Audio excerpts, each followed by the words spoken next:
الله يا الله الله سبحان الله الله يا الله الله حمدا لله. اعوذ باللہ من الشیطان الرجیم. بسم اللہ الرحمن الرحیم.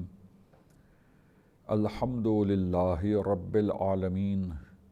والصلاة والسلام علی اشرف الانبیاء والمرسلین وآلہ الطیبین الطاہرین المعصومین. عزیزان گرامی، عصمت انبیاء معصومین علیہم السلام کی عصمت، اس پر گفتگو اور بحث کا سلسلہ جاری تھا، اور عصمت کے معنی بیان کرنے کے بعد، عصمت کے مطلب کی وضاحت کے بعد، لغت میں کسے کہتے ہیں، اصطلاح میں کیا معنی ہے، اور پھر علم کلام کی اصطلاح میں جو عصمت جو عطا کی گئی ہے انبیاء علیہم السلام کو، معصومین علیہم السلام کو، وہ عصمت کا مطلب بیان کر دینے کے بعد عقلی دلائل جو ہمارا عقیدہ ہے اس پر کہ انبیاء علیہم السلام اور الہی نمائندگان اولیاء علیہم السلام رسول اللہ کے جانشین، یہ ہستیاں، یہ سب معصوم ہیں اور عصمت کی خصوصیت کے ساتھ، اور یہ عصمت جو ایک خاص لطف الہی ہے، ایک طاقت ہے جو اللہ نے ان کو عطا کی، ایک لطف و عنایت خاص ہے پروردگار عالم کی طرف سے ان پر. اس کی وضاحت سامعین کرام کی خدمت میں پیش کی گئی، اور پھر دلیل عقلی بیان کیے گئے، دلائل عقلیہ کو بیان کیا گیا، عقلی دلائل اور ان دلیلوں سے جن سے یہ عقیدہ ہمارا ثابت ہوتا ہے. اور عقلی دلائل کے بعد ان عقلی دلائل کی تائید کے لیے نقلی دلائل، جن میں قرآنی آیات اور چند روایات جو ہے وہ سامعین کرام کی خدمت میں پیش کی گئیں. ان آیتوں کا معنی بیان کیا گیا، روایتوں کا مطلب پیش ہوا،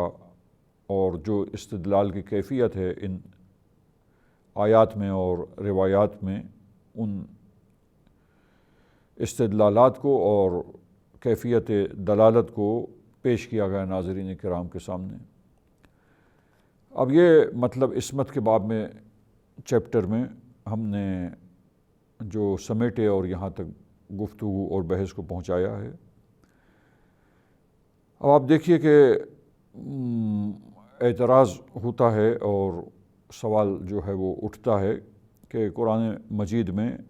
بہت سے مقامات ہیں اور بہت سے انبیاء علیہم السلام کے بارے میں جو ہے ذکر آتا ہے، اور ان کی داستان جب بیان ہوتی ہے تو اس میں یہ پیش ہوتا ہے کہ حتیٰ ذنبن کا لفظ بھی جو ہے وہ، یا ان کی خطاؤں کی عکاسی جہاں ہوئی قرآن مجید نے کی، یا مثلا ان کی خطا کے لیے ذنبن کا لفظ بھی حتیٰ بعض جگہوں پر انبیاء علیہم السلام کے لیے استعمال ہوا ہے. مثال کے طور پر یہ آیت کریمہ میں آپ کے سامنے پیش کرتا ہوں، اور اس کے بعد عزیزان گرامی ہم وہ سوال اور وہ ذہن میں اٹھنے والی بات جو ہے، اعتراض جو ہے، اس کو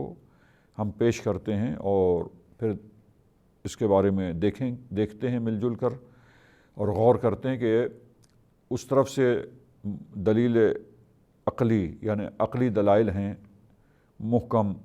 جو عصمت انبیاء و معصومین علیہم السلام پر دلالت کرنے والی دلائل، اور نقلی دلائل جس طریقے سے ہم نے ان آیات کریمہ کا معنی پیش کیا، اور روایتیں جو بتلاتی ہیں، کثرت سے روایتیں ہیں.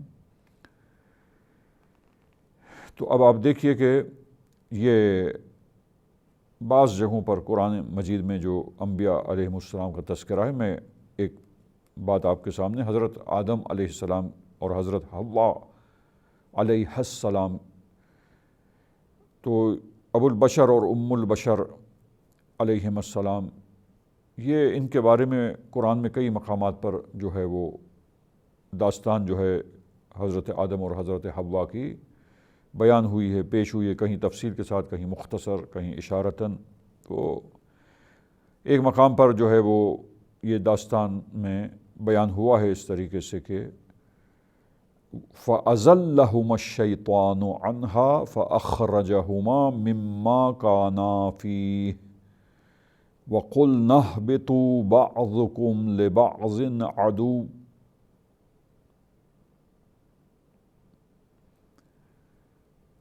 کہ ان دونوں کو جو ہے شیطان نے ورغلانے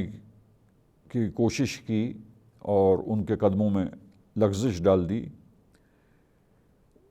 ان کو لغزش میں مبتلا کیا شیطان نے، اور ان دونوں کو لغزش میں مبتلا کر کے نکلوا دیا جس بہشت میں وہ آرام سے زندگی گزار رہے تھے۔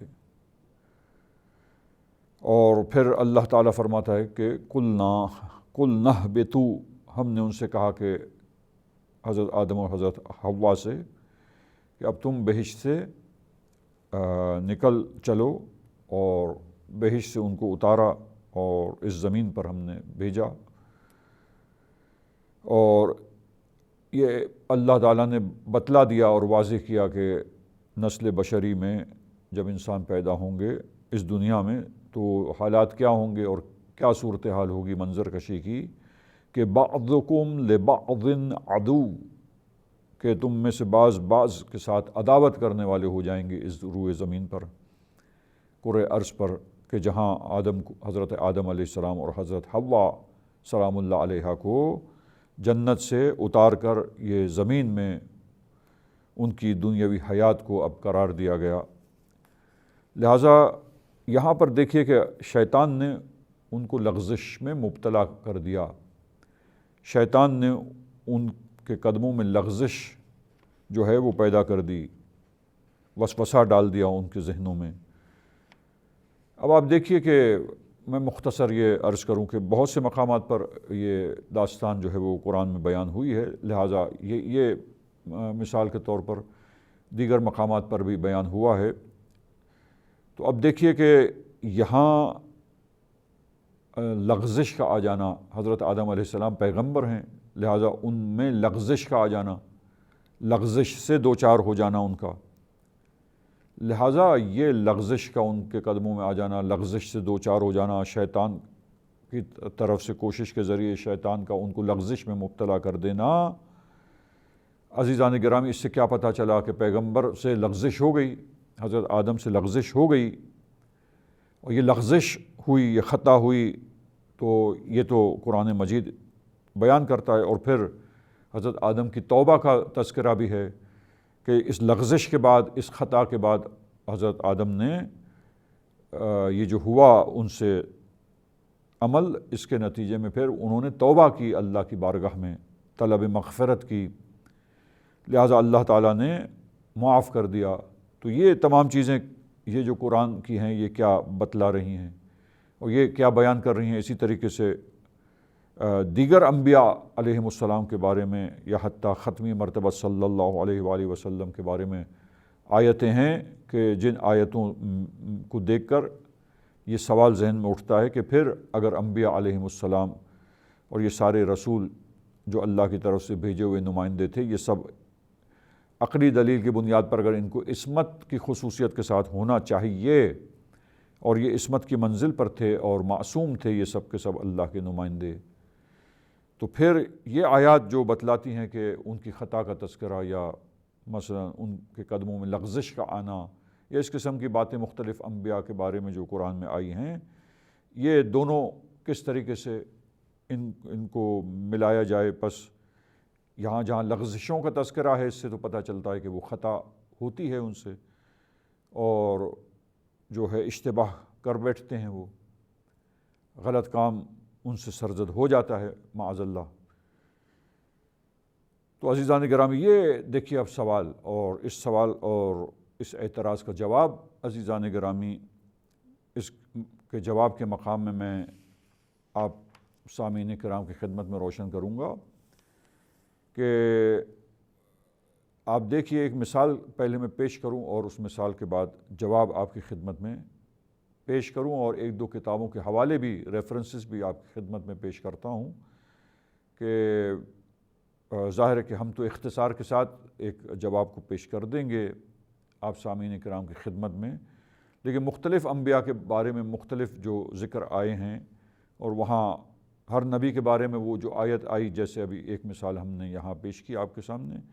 تو یہ سوالات جو اٹھتے ہیں ان مخصوص انبیاء کے تذکرے میں، ان میں سے ہر ایک کے بارے میں ایک بحث اور گفتگو آئی ہے کتابوں میں۔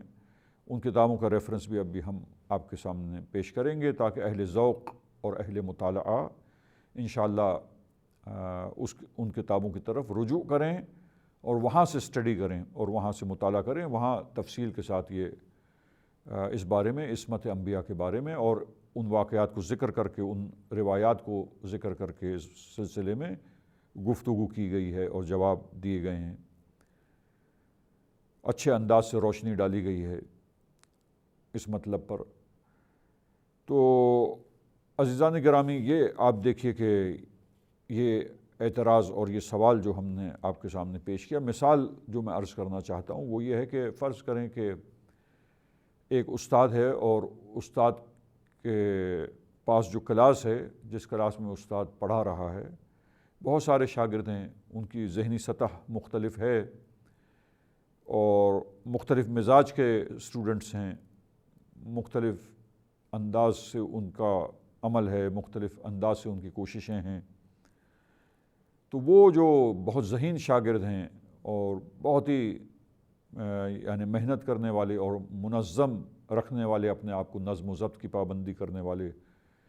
اور ہمیشہ بہترین نمبر امتحانات میں لینے والے اور درس کو بہترین انداز سے سمجھنے والے اور اس کو سمجھ کر ہضم کر کے اور اس کے بارے میں آگہی حاصل کر کے صحیح انداز سے اس میں غور و فکر کر کے مزید استاد سے سوال پوچھنے والے، تاکہ مزید اس کے بارے میں، اس موضوع کے بارے میں، ٹاپک کے بارے میں مزید معلومات جو ہے انہیں حاصل ہو سکے۔ ایک فعال ذہن ہے ان لوگوں کا۔ تو یہاں پر اگر محنتی طالب علم اور ذہین طالب علم، منظم طالب علم اگر چھوٹی سی بھی غلطی کر دے تو استاد کبھی آپ دیکھیں کہ وہ زیادہ مواخذہ کرتا ہے ذہین اسٹوڈنٹس کا، انٹیلیجنٹ اور بریلینٹ اسٹوڈنٹس کا، جو زحمت کش ہیں، محنت کرنے والے ہیں، خوب زحمت سے پڑھائی کرنے والے ہیں، خوب ایفرٹس کرنے والے ہیں، کوششیں کرنے والے اسٹوڈنٹس جو ہیں، اگر ان سے چھوٹی وہ بھی خطا ہو جائے تو استاد کبھی اس کے جملے اس طرح ہوتے ہیں کہ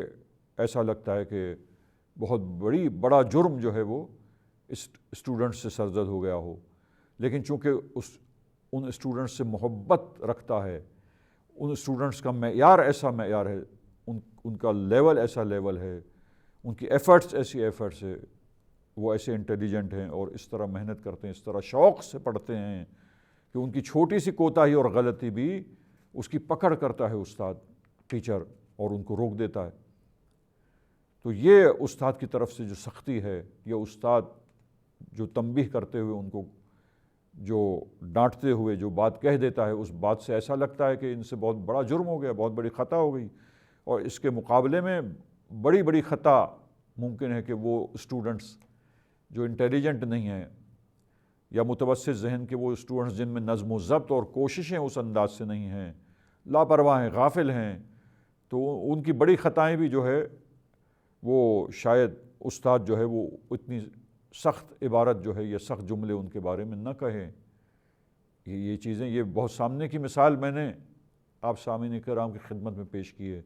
اور ایسی سینکڑوں مثالیں ہیں عزیزان گرامی، آپ دیکھیے، توجہ کیجئے۔ تو وہ ممکن ہے کہ جو دوسرے اسٹوڈنٹس کے بارے میں جو تعبیر ذکر کی ہے، اگر ان کو ڈانٹا ہے تو ان کو بھی ڈانٹتے ہوئے اس سے زیادہ سخت تعبیر کبھی استعمال کر بیٹھتا ہے استاد، کیونکہ ان سے زیادہ محبت ہے، ان سے زیادہ توقعات ہیں، ان سے زیادہ امیدیں ہیں استاد کو کہ یہ بن جائیں گے پڑھ لکھ کر کچھ، اور معاشرے کے عظیم انسان ہو کر معاشرے میں قدم رکھیں گے، بشریت کی خدمت کریں گے۔ تو عزیزان گرامی، یہاں پر یہی سلسلہ ہے کہ عام ہم انسانوں کا گناہ، وہ گناہ یہ ہوتا ہے کہ ہم اللہ تعالیٰ کی نافرمانی کر بیٹھتے ہیں، اللہ تعالیٰ کے قوانین کی مخالفت کر بیٹھتے ہیں، لہٰذا یہ ہم انسانوں کا گناہ ہے اور نافرمانی ہے، جس کے بارے میں ذنبن کی تعبیر، گناہ کی تعبیر، اور یا دیگر تعبیریں، خطاؤں کی تعبیر یا لغزشوں کی تعبیر آتی ہے۔ اور عزیزان گرامی، یہ انبیاء علیہم السلام گناہ کا ارتکاب نہیں کرتے، لیکن اگر ترک اولا بھی ان سے ہو جائے، چھوٹی سی مسٹیک ہو جائے، جیسے میں نے میری مثال کو دیکھیے اور ذہن میں رکھیے، میں نے مثال سے سمجھایا ہے کہ اگر ایک ذہین اور محنتی طالب علم اگر مختصر سی کوئی مسٹیک کر بیٹھے تو وہ بڑی بڑی مسٹیک میں بھی وہی تعبیریں ہیں، وہی ان کے بارے میں بھی لائی جاتی ہیں، لیکن یہ کوئی بہت بڑی خطا نہیں ہے، بہت بڑا گناہ کوئی نہیں کیا، ایک چھوٹا بھی گناہ نہیں کیا انہوں نے، لیکن اولا چیز ترک کر دی۔ لیکن چونکہ انبیاء ہیں، والا مقام ہیں، لہٰذا یہ اللہ نے ان کو ہادی بنایا ہے، ہدایت کے لیے مقرر فرمایا ہے لوگوں کی،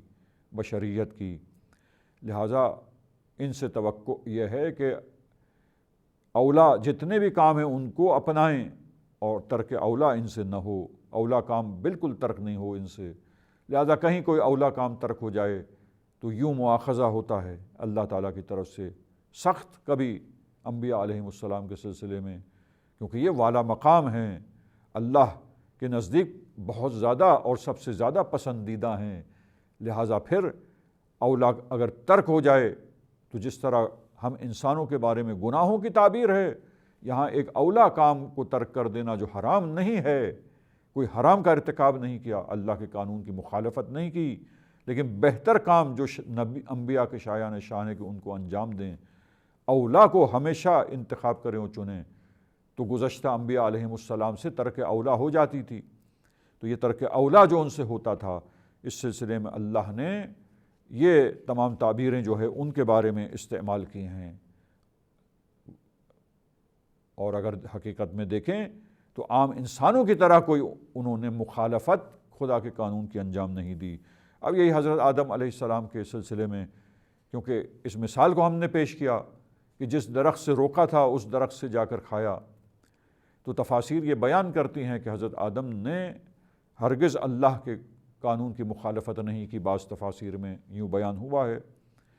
کہ وہ درخت جس کے قریب جانے سے منع کیا، حضرت آدم اس کے قریب نہیں گئے، لیکن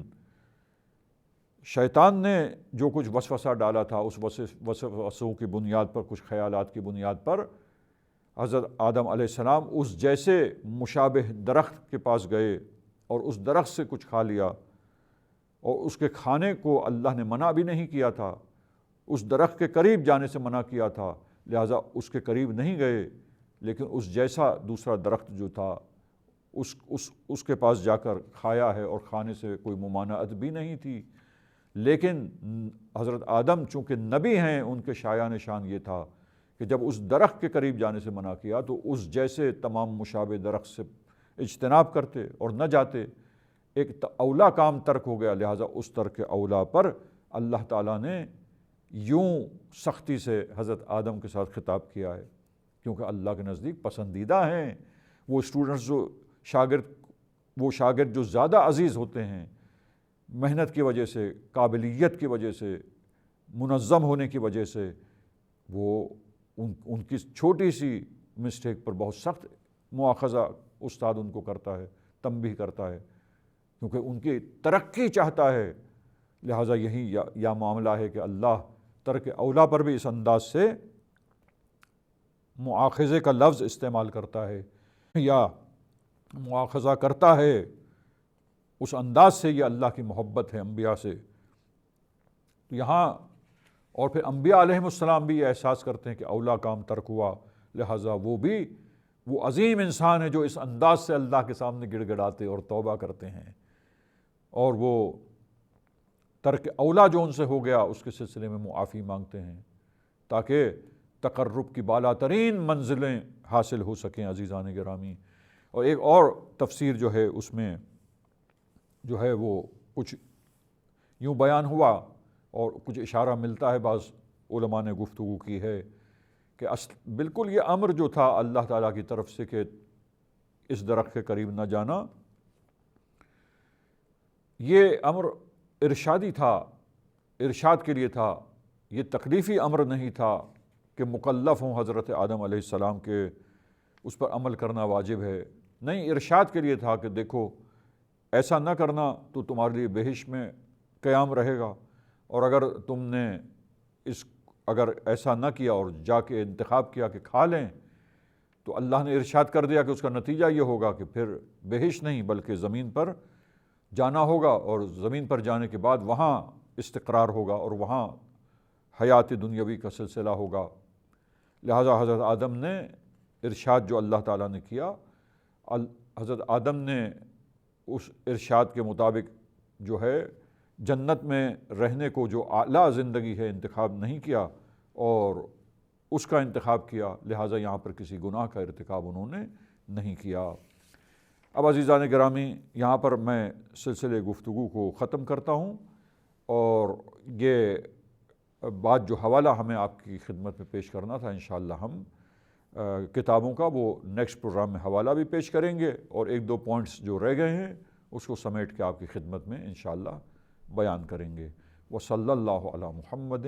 وآلہ الطاہرین۔ اغفر لنا ذنوبنا وارفع